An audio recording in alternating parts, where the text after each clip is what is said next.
On a eu la volonté de fonder Altitude 35. Ce qui a fait la force de notre équipe dès les débuts, c'est le fait d'avoir déjà des points de vue et des façons de faire qui sont divergentes. Benoît, comme moi-même, on a des doubles cursus. Donc Benoît a commencé par l'architecture et ensuite poursuivi par le paysage. Moi, j'ai commencé par l'urbanisme et poursuivi par le paysage. Ce qui fait qu'on a une vision à peu près commune de la façon de faire paysagiste, mais qu'on a des points de vue qui s'opposent parfois de façon très frontale sur la façon de constituer les projets. On a une culture du projet de paysagiste, donc ces échelles un peu territoriales, c'est c'est ce qui nous plaît dans ce métier. Et justement, Besançon, on l'a choisi pour ces raisons précises, c'est-à-dire que c'était une échelle de territoire sur laquelle on se sentait à l'aise et qu'on sentait qu'une approche par la question du paysage et de la géographie allait pouvoir déboucher sur quelque chose d'un peu inédit et intéressant.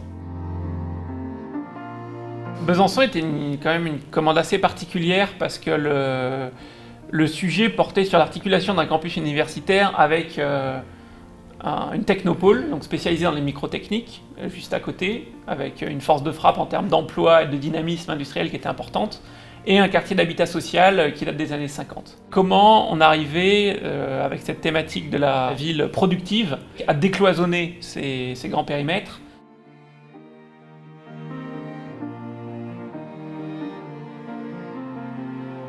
On a la chance d'avoir une université pluridisciplinaire, c'est une chance, il faut qu'elle le demeure.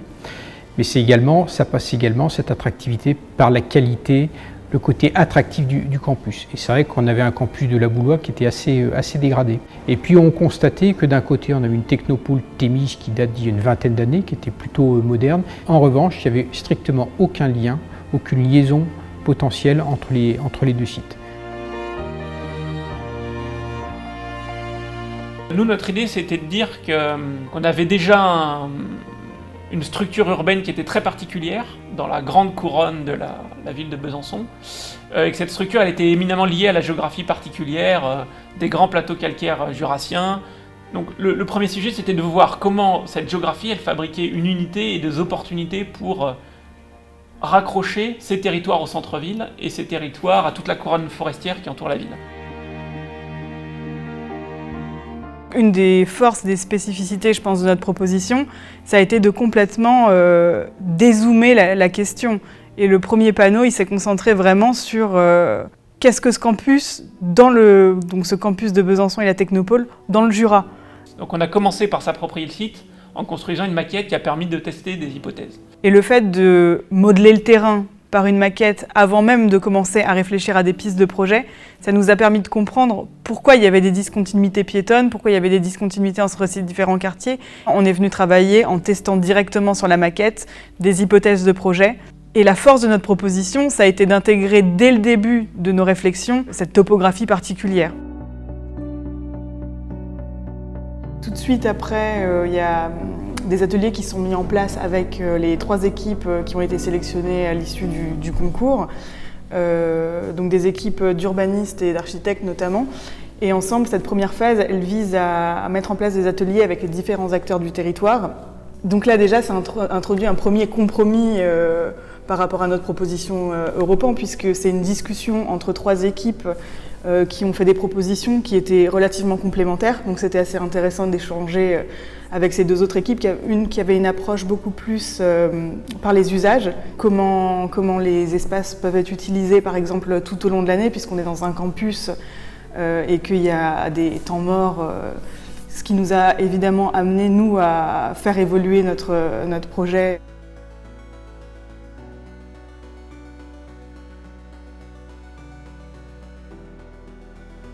Les différents projets des uns et des autres ont permis de nourrir un premier document qui a servi de support en fait, à une grande consultation.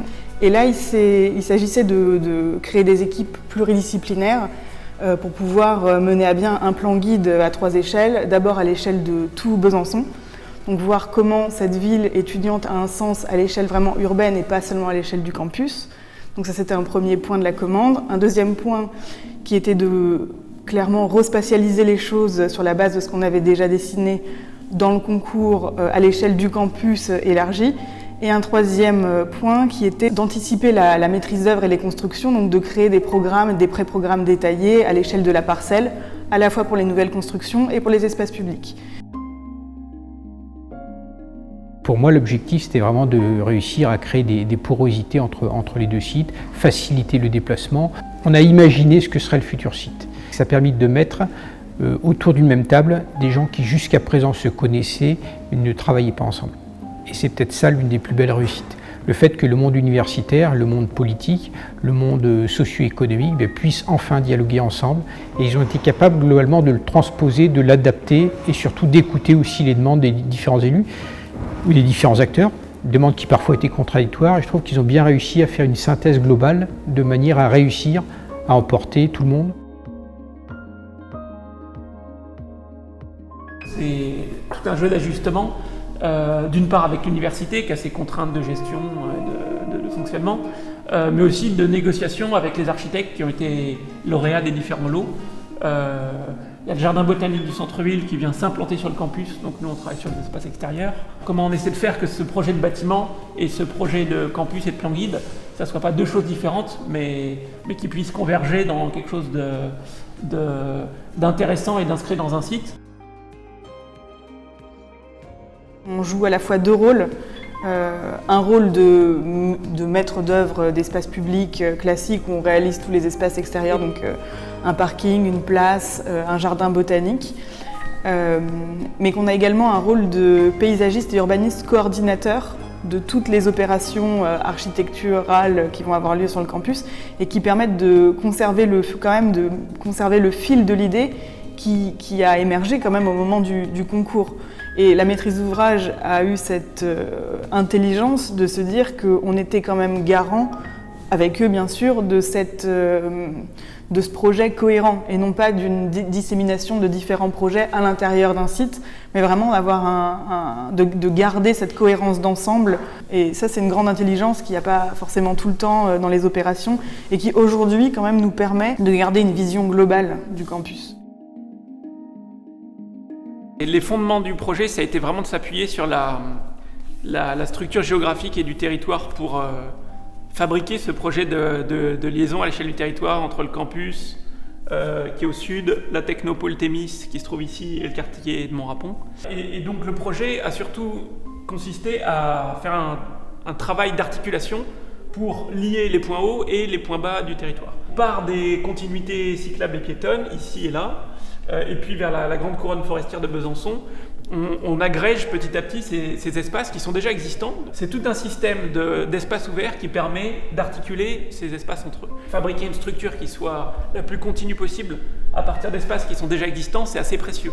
C'est-à-dire qu'au fond, par un travail sur l'eau, par une attention au boisement qui existe déjà, c'est plutôt en allant positionner des liens piétons et cyclables au plus juste dans la topographie, parce que c'est quand même un relief très compliqué, qu'on arrive à faire émerger ce grand campus à l'échelle du territoire.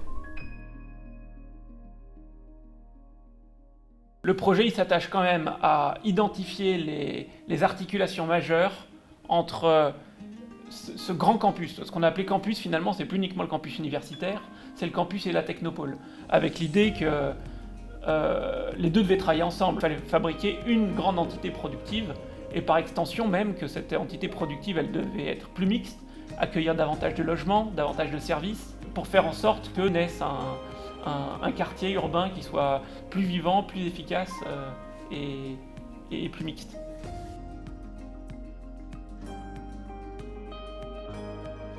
Donc sur ce cœur campus, il va y avoir une stratégie de transformation assez complète des espaces publics pour remettre les voitures à distance, pour trouver des espaces de convivialité entre les différents UFR, les différentes disciplines de l'université, pour trouver aussi davantage de lieux qui sont à destination des étudiants, mais autogérés par les étudiants. L'objectif, c'est que les étudiants puissent beaucoup plus investir les espaces extérieurs.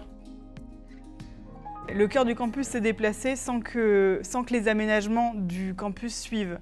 Ce qui fait qu'aujourd'hui, on arrive à une situation paradoxale où on a deux campus au sein du même campus, deux campus qui se font face, la partie nord et la partie sud, des étudiants qui ne se croisent pas et qui n'ont pas de réel lieu et de réel espace public à la rencontre de ces deux campus. Et l'un des espaces publics qu'on va être amené à créer dans les prochaines années, c'est une grande place qui justement prend place au centre du campus, au centre de vie actuelle du campus. La première difficulté de cette place, c'est qu'aujourd'hui c'est un grand parking. Donc il a fallu faire accepter aux usagers du campus qu'il allait falloir du coup retirer des places de stationnement au cœur du campus pour pouvoir avoir cette place centrale. C'est un premier enjeu. Le deuxième enjeu, c'est que cette place, elle est traversée par une route et tout l'enjeu, c'est d'arriver à créer un espace qui soit unitaire malgré cette rupture que crée la route dans cet espace public. Cet espace, il a un potentiel gigantesque aussi parce qu'il est orienté sud et ouest. On a le soleil du soir, on est en balcon sur les horizons des montagnes. Donc c'est un endroit qui peut avoir de vraies qualités pour rester notamment le soir, pour boire un coup sur le campus après les cours. Et le travail qu'on a essayé de faire, c'est de faire un projet qui soit relativement simple. On ne cherche pas la sophistication extrême. On cherche au contraire à avoir des espaces polyvalents pour qu'ils puissent accueillir des manifestations étudiantes, des affichages, une bourse au vélo, n'importe quoi, mais il faut que ça soit un espace qui soit brut, qui soit appropriable et qui soit simple.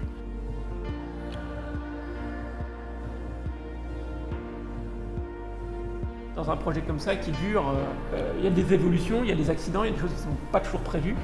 Par exemple, dans le sud du domaine de l'université, il y a un grand boisement structurant qu'on appelle le vallon de la Boulois, avec un boisement d'érable qui était très beau, qui nous intéressait beaucoup. Et ce boisement a été attaqué par un champignon, c'est la maladie suie de l'érable. Et donc il a fallu abattre le peuplement pour éviter que cette maladie se propage à tout le campus et aux alentours. Et donc ça, c'était évidemment pour nous assez problématique dans un premier temps, parce que c'était une structure paysagère sur laquelle on comptait pour fabriquer un lien vers l'école des beaux-arts. Et donc il a fallu recomposer, réfléchir avec les acteurs. Alors c'était une perte parce qu'on perdait une richesse végétale et un milieu qui était intéressant. C'était aussi un gain par certains aspects parce qu'on a retrouvé des vues sur le Jura. C'est une nouvelle réalité qu'il a fallu intégrer au projet. Tout l'équilibre consiste à s'adapter sans perdre les objectifs prioritaires qu'on s'est fixés et qui sont globalement quand même les mêmes qui ont été conservés depuis longtemps. Ce qu'on fait au quotidien a un réel impact à la fois dans les écosystèmes, à la fois dans la vie des gens qui vont traverser les futurs quartiers, les futurs espaces publics. Et il y a un côté très gratifiant à ça de pouvoir se dire que très concrètement on peut, par nos propositions, changer les choses.